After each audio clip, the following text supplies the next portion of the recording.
Deus habite em nós. No livro de Mateus, capítulo 15, a partir do versículo 7, está escrito assim: ouça o que Jesus fala, está explicando para os discípulos. Hipócritas, bem profetizou Isaías a vosso respeito, dizendo: este povo se aproxima de mim com a sua boca e me honra com os seus lábios, mas o seu coração está longe de mim. Mas em vão me adoram, ensinando doutrinas que são preceitos dos homens. E chamando a si a multidão, disse-lhes: ouve e entendei. O que contamina o homem não é o que entra na boca, mas o que sai da boca. Isso é o que contamina o homem. Então, acercando-se dele, os seus discípulos disseram-lhe: sabes que os fariseus, ouvindo essas palavras, se escandalizaram? Ele, porém, respondendo, disse: toda a planta que meu Pai Celestial não plantou será arrancada. Deixai-os. São cegos condutores de cegos. Ora, se um cego guiar outro cego, ambos cairão na cova. E Pedro, respondendo, disse-lhe: explica-nos essa parábola. Jesus, porém, disse: até vós mesmos estáis ainda sem entender? Ainda não compreendeis que tudo o que entra pela boca desce para o ventre e é lançado fora no esgoto? Mas o que sai da boca procede do coração, e isso contamina o homem, porque do coração procedem os maus pensamentos, mortes, adultérios, fornicação, furtos, falsos testemunhos e blasfêmias. São essas coisas que contaminam o homem. Mas comer sem lavar as mãos, isso não contamina o homem. Então vejamos só a complexidade, a maravilha que está contida no ensinamento do Mestre Jesus. Ele falou que não é o que entra que vai nos contaminar, mas sim o que sai. Porque se eu provocar mortes, adultério, fornicação, furto, falso testemunho, blasfêmias, eu vou me contaminar. E essas coisas, elas não acontecem porque eu comi um alimento estragado ou porque eu comi sem lavar as mãos. Essas coisas acontecem porque vieram maus pensamentos do meu coração. Então veja bem, um coração com mágoa, um coração que ignora aprender de novo, que ignora buscar o novo, um coração que desistiu, perdeu as esperanças de buscar enxergar, perdoar, né? Um coração que não perdoou, ele vai provocar, ele vai criar maus pensamentos. Porque o coração, ele não foi preenchido com o conhecimento puro e verdadeiro. Porque se o coração ele é preenchido com o conhecimento puro e verdadeiro, aí os pensamentos que vão sair do coração são pensamentos derivados desse conhecimento puro e verdadeiro. Esse conhecimento puro e verdadeiro, eu falo, é sobre conhecer Deus, se relacionar com Deus.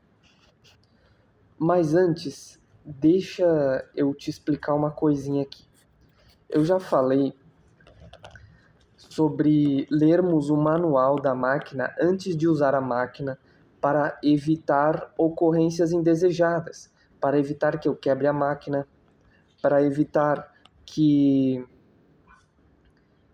ocorram empecilhos lá na frente, né? Então, antes de usar qualquer máquina, eu vou ler o manual dela.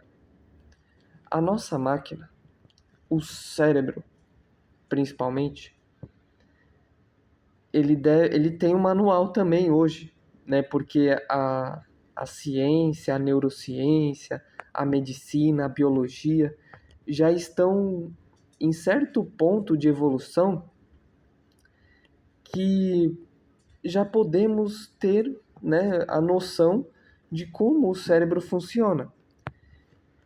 Tem um livro que chama Comporte-se, do Sapolsky.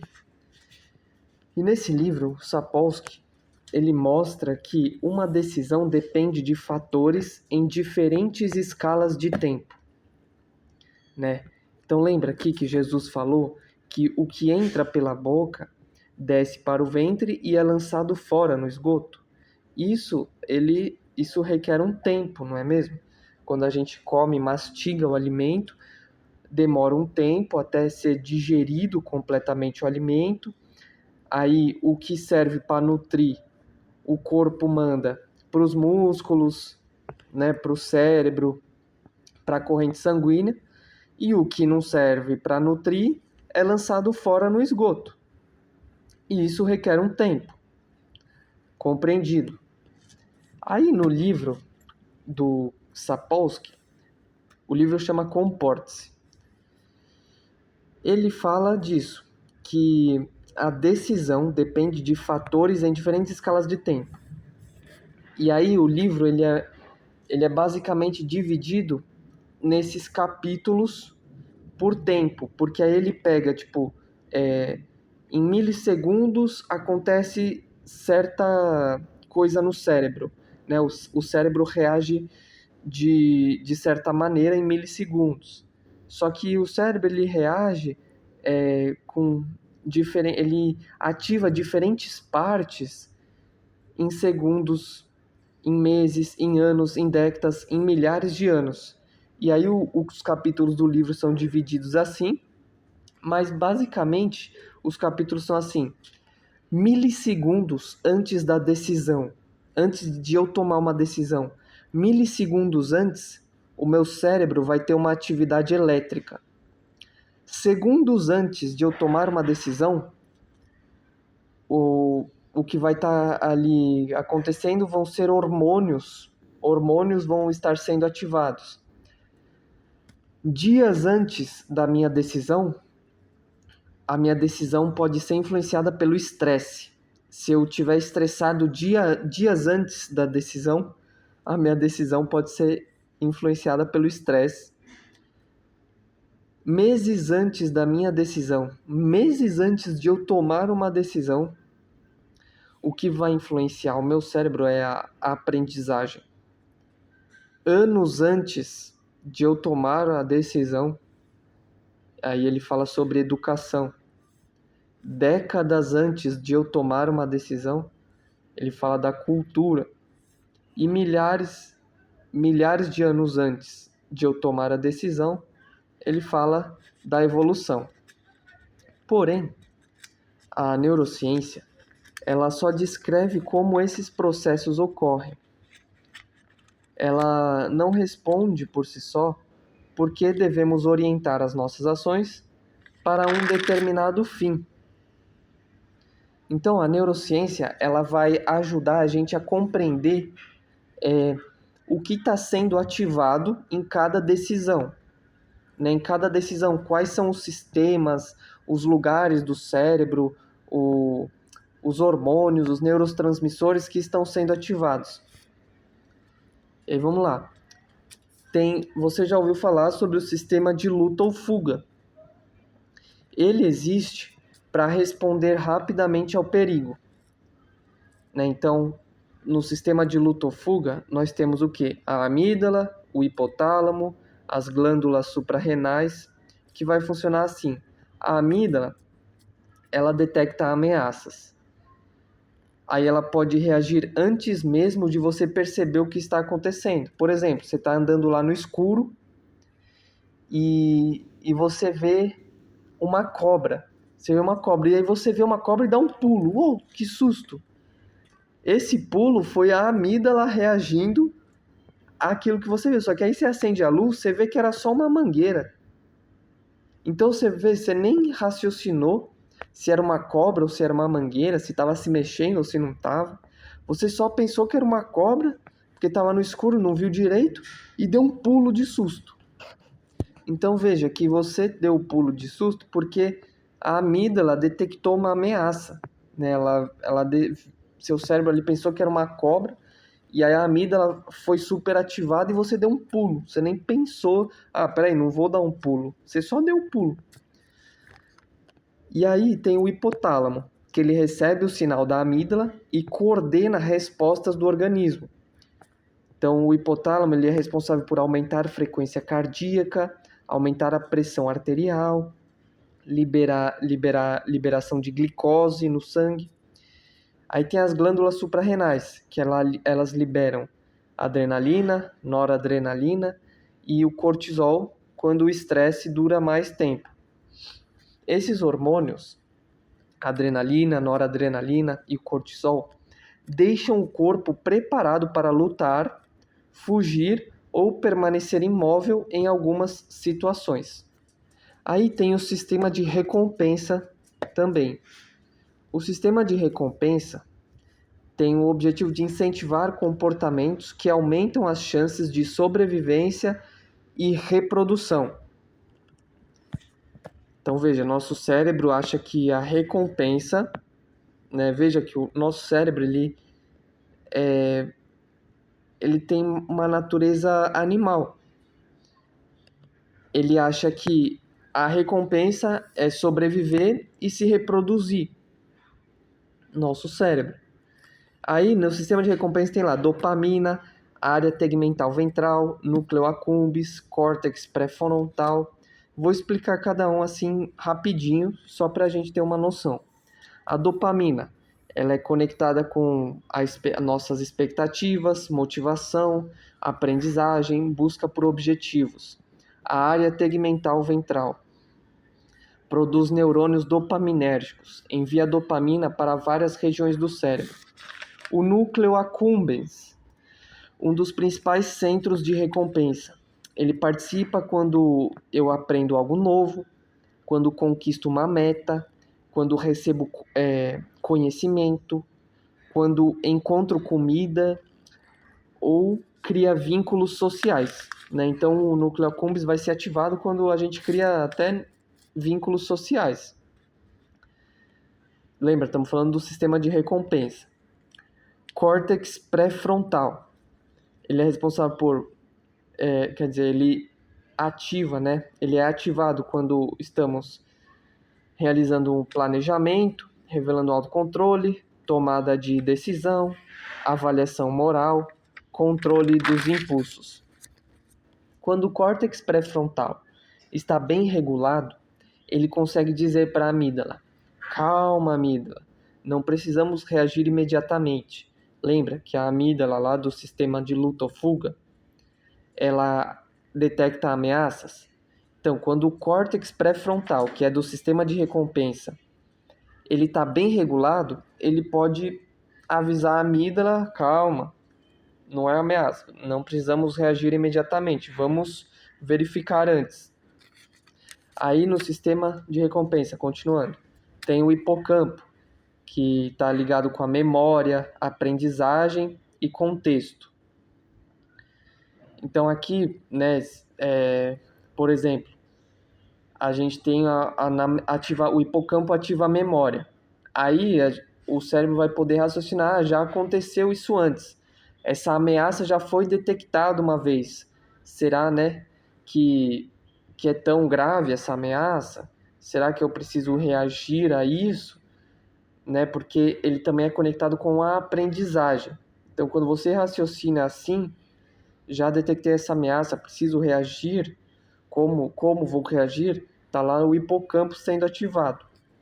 Aí tem o córtex cingulado anterior. Ele está ligado com a empatia, percepção de erros, resolução de conflitos, dor física e social. Quando alguém é rejeitado socialmente, por exemplo, essa região pode ser ativada de forma semelhante à dor física. Então veja, o córtex cingulado anterior, ele é ativado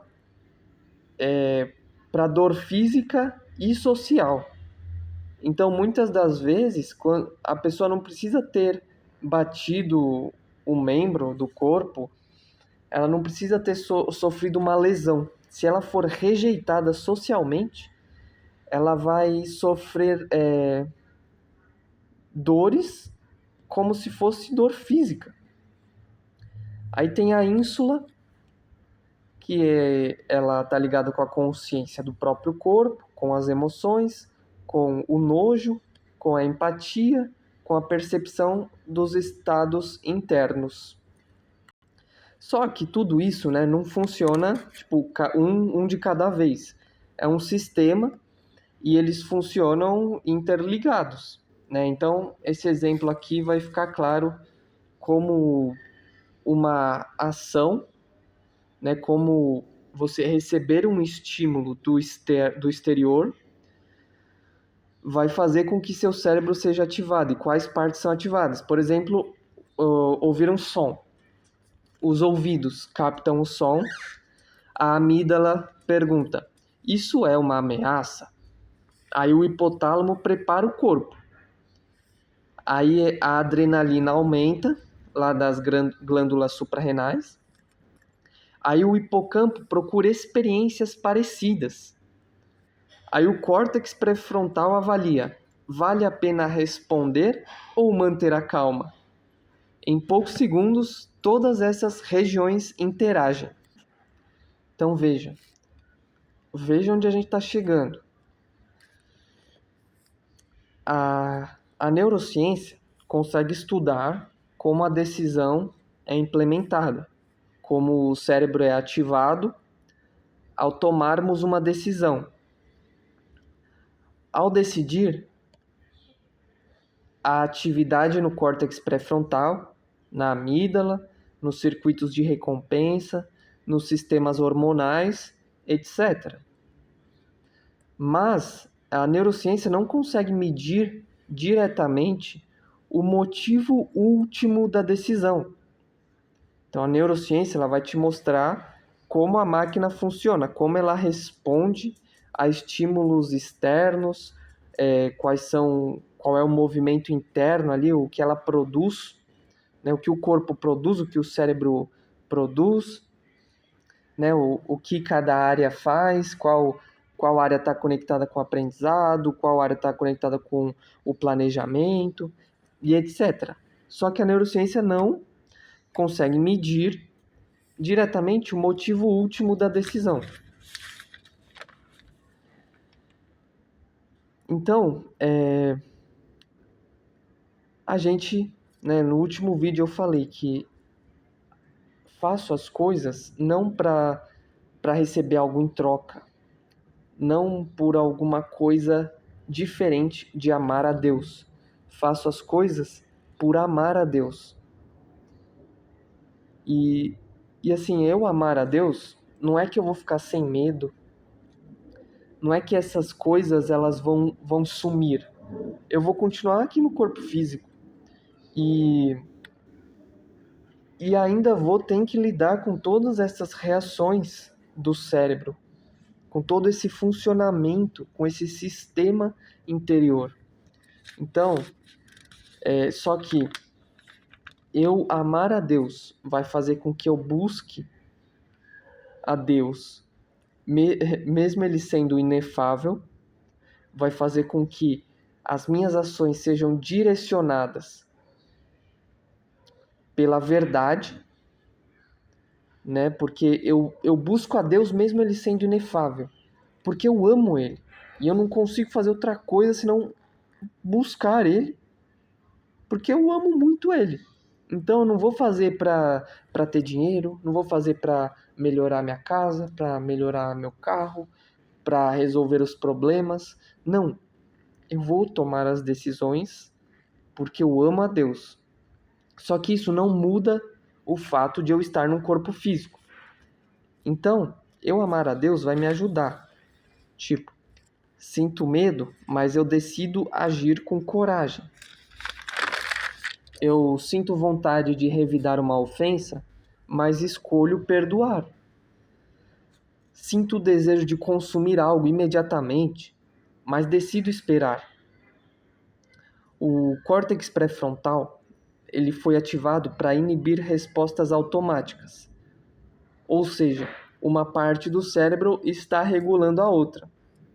Só que não é o córtex pré-frontal que vai controlar a minha ação.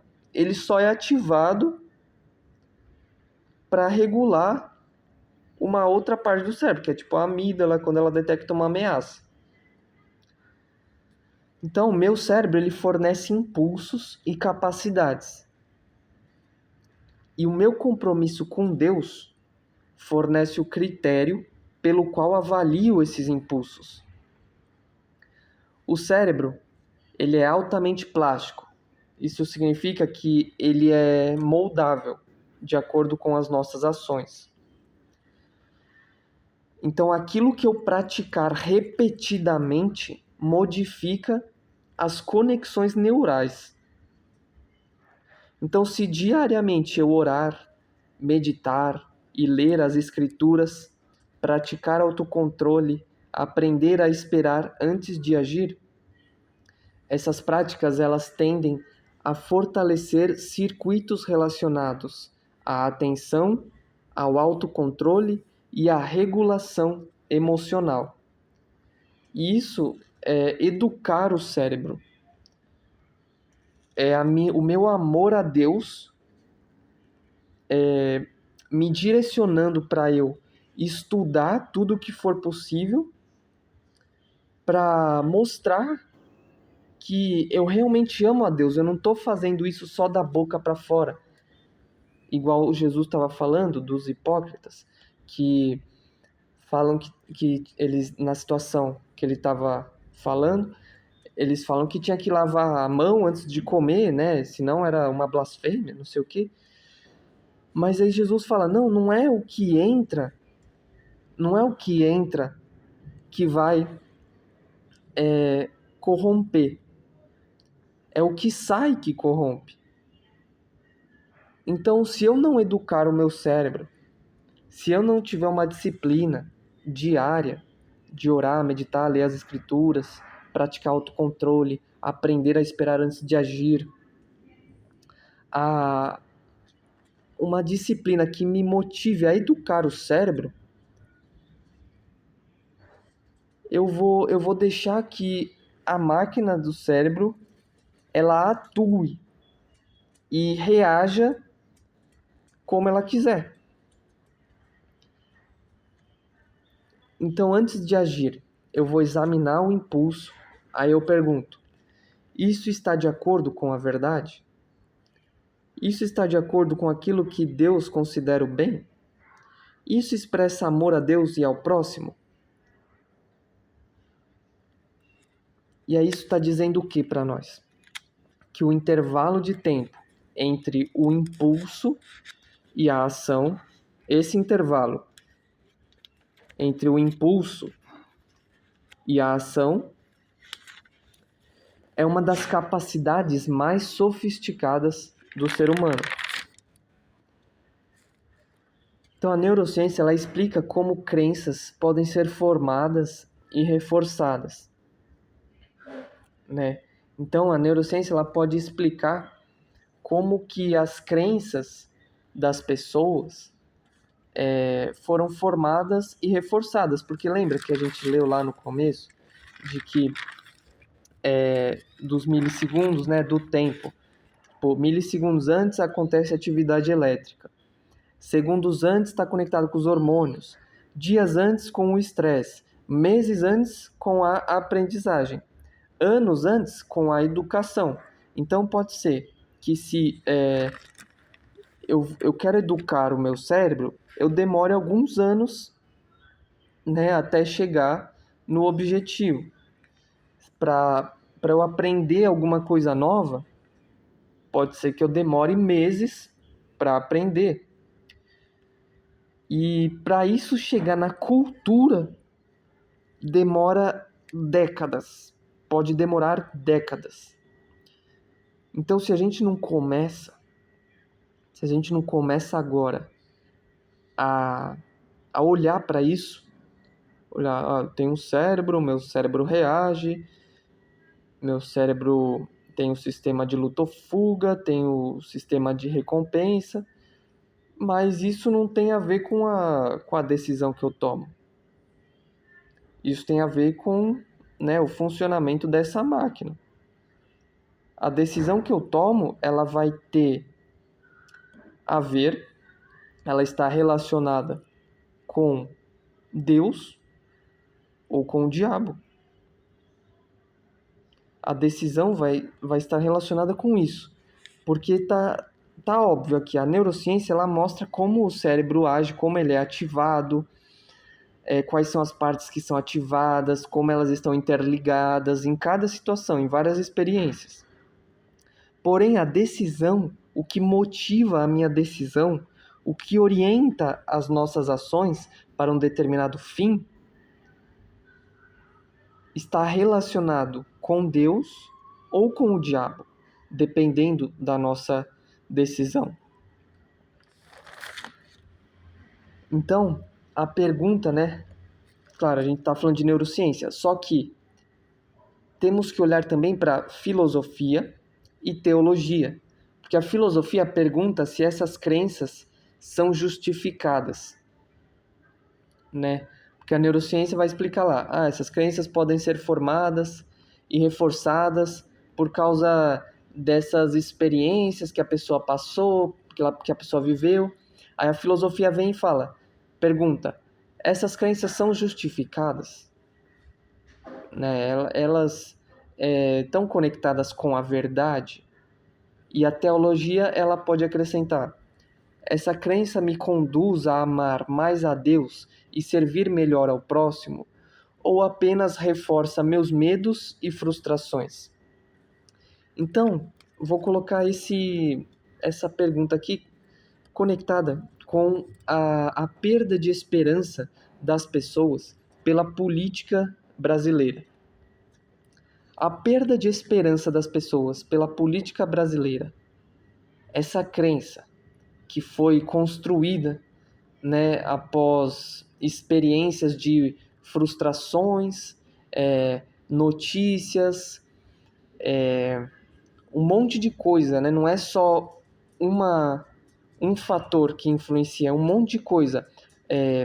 Os pais, a família da pessoa, os amigos, o que ela estudou, o que ela viveu, aonde ela viveu, o contexto, tudo isso vai influenciar na crença de que a política brasileira não tem mais jeito, né? Por exemplo, uma pessoa lá, um jovem de 15 anos, ele começa a ouvir lá um determinado político, né, que tá dando palestra, tá falando um monte de coisa porque quer ser eleito. Aí o jovem começa a escutar, começa a interagir com o grupo do político, cria uma expectativa. Cria a expectativa, se esse cara for eleito, os problemas vão ser resolvidos. Aí o cara vai lá, é eleito, fica um tempo no governo, só que aí começam a surgir notícias de que ele está inserido em contextos de corrupção, começam a investigar e descobrem que ele realmente cometeu corrupções, e aí as pessoas começam a falar, aí essa pessoa ela pode decidir assim, as minhas expectativas foram frustradas, agora não tem mais jeito, não tem, a política do Brasil realmente não tem jeito, porque a minha expectativa era que com esse cara ia mudar, com esse cara aí as coisas iam ficar melhores. Porém não ficaram, então não tem mais jeito, a política do Brasil não presta e nunca vai prestar. Isso, essa crença, ela me conduz a amar mais a Deus e servir melhor ao próximo, ou apenas reforça meus medos e frustrações? A resposta é óbvia. Essa crença, ela reforça meus medos e frustrações. Porque essa crença, ela está me tirando a esperança de que vai ter um governo bom, de que vai ter uma solução, vai ter alguém realmente honesto que vai vir e vai bater o pé e vai tirar os corruptos de lá e vai realmente assim fazer um milagre, né? Porque na situação que a gente está hoje, realmente a gente precisa de um milagre. Então, a pessoa ela pode esquecer a esperança, desistir do Brasil, da política brasileira e ignorar o tema política, ou ela pode questionar essa crença, ela pode questionar essa frustração e falar, mas peraí, será que essa situação que eu vivi de eu ter sido enganado pelas minhas próprias expectativas, será que isso realmente não está me desviando de olhar, me bloqueando para que eu realmente pesquise melhor, investigue melhor os candidatos, busque saber melhor sobre os candidatos para buscar o melhor. Deve ter um melhor aí, tem 200 milhões de pessoas no Brasil e deve ter um bom aí que pode ser um político bom, né? Então, a crença ela vai me conduzir a amar mais a Deus e servir melhor ao próximo, ou vai reforçar os meus medos e frustrações. Então, a crença ela vai me conduzir a amar mais a Deus e servir melhor ao meu próximo quando eu não desistir, quando eu não perder a esperança. Porque eu amo a Deus e eu busco a Deus em tudo que eu faço. Eu não faço para melhorar alguma coisa, eu não faço para resolver um problema, eu não faço para ajudar alguma coisa, eu faço porque eu amo a Deus. E esse fato de eu amar a Deus, esse ponto, essa minha âncora, esse propósito, ele me leva a não desistir. Eu falo, não, Deus revela alguém melhor que esse cara aí. Tem que ter alguém que serve para o nosso governo. A gente não pode ficar na mão mais dessas pessoas corruptas. E aí eu não vou desistir. E aí eu vou pesquisar. E aí eu vou buscar estudar, conhecer melhor as pessoas que estão se candidatando e votar nelas, né? Falar para meus amigos, tem essa pessoa aqui, será que essa pessoa é melhor que a outra? Vamos estudar, né? Ouvir as pessoas também, mas não para decidir. Para decidir alguma coisa, é só o meu amor a Deus e não as situações externas, né?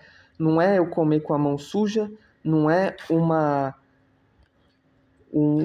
o meu cérebro detectar alguma coisa externa e gerar um impulso que vai me dar uma crença, que vai me gerar minha decisão.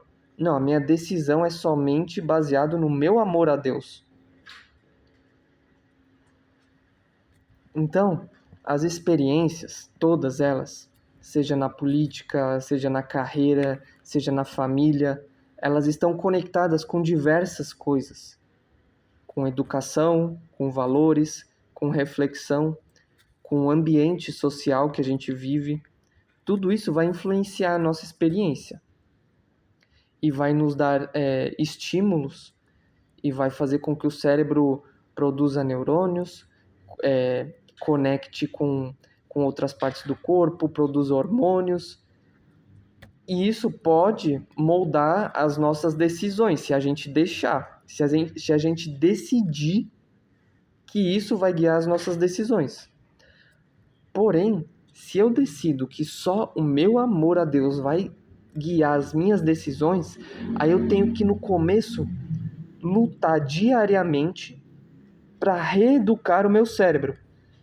E aí, amar a Deus e buscar a verdade vai nos permitir ganhar um critério para revisar continuamente os meus modelos mentais. E isso leva tempo. Então não desista, não perca as esperanças, mas não pare em uma crença definitiva. Continue revisando todos os dias.